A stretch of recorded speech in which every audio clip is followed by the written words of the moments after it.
Regra de vida. Padre Clarencio Gusson. Segunda reflexão. Como lhes prometi, vamos iniciar nossa reflexão sobre aquilo que os antigos mestres de vida cristã chamavam ascesis exairetus, ascese seletiva, e que os menos antigos, desde São Bento e passando por São Bernardo, passaram a chamar regra de vida. Foi esta denominação que o movimento de equipes de Nossa Senhora encampou no seu sistema de pontos concretos de esforço.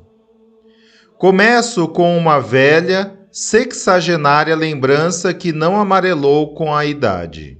Pelo contrário, tornou-se mais clara, lúcida e fecunda. Foi o meu primeiro dia de seminário. Cheguei com o trem das 10 da manhã.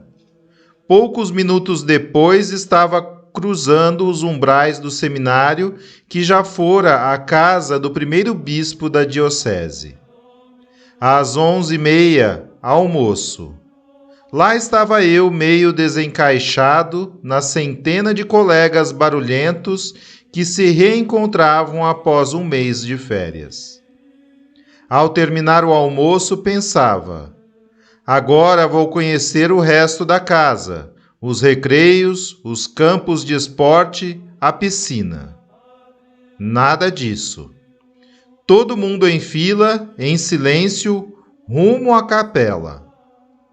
Lá, depois de uma breve saudação ao Santíssimo Sacramento, um jovem leitor anuncia: exame particular. E lá veio uma série de perguntas, que logo identifiquei como exame de consciência. Mas diferente. Não se falava em mandamentos nem de Deus, nem da Igreja.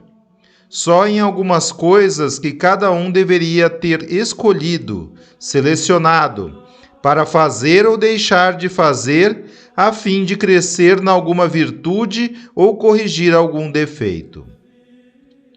Meses mais tarde, comecei a entender quando o diretor espiritual, ou o padre espiritual, como o chamávamos, me perguntou: você é capaz de descobrir qual o seu defeito dominante?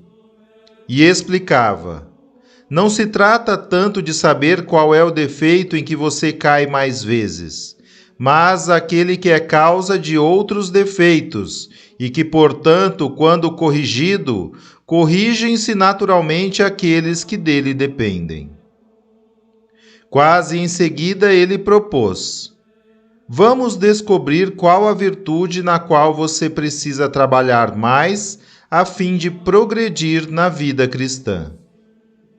Aqui também não se tratava de discutir qual a maior virtude, mas aquela em que, naquele momento, mais se deveria insistir para impulsionar outras virtudes. Descoberto, selecionado o defeito dominante, identificada, selecionada a virtude a incentivar, estabelecia-se uma regra de vida, uma estratégia de combate.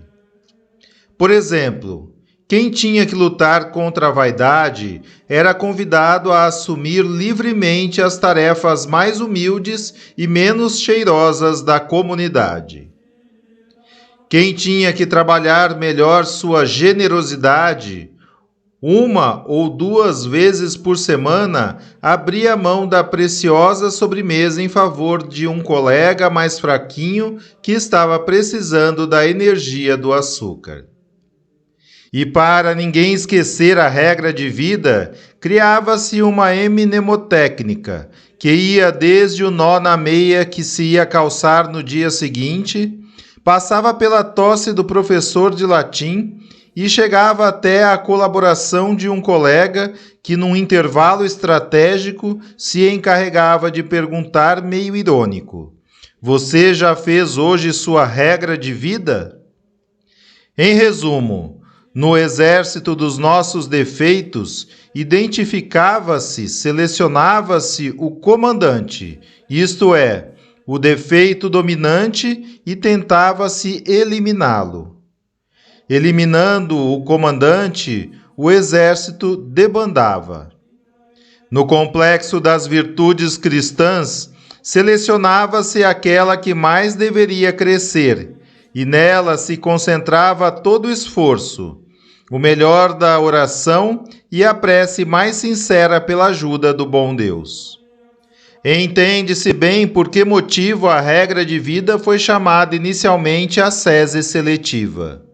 Que simplicidade, mas que preciosa sabedoria a experiência de vida cristã foi amealhando através dos tempos.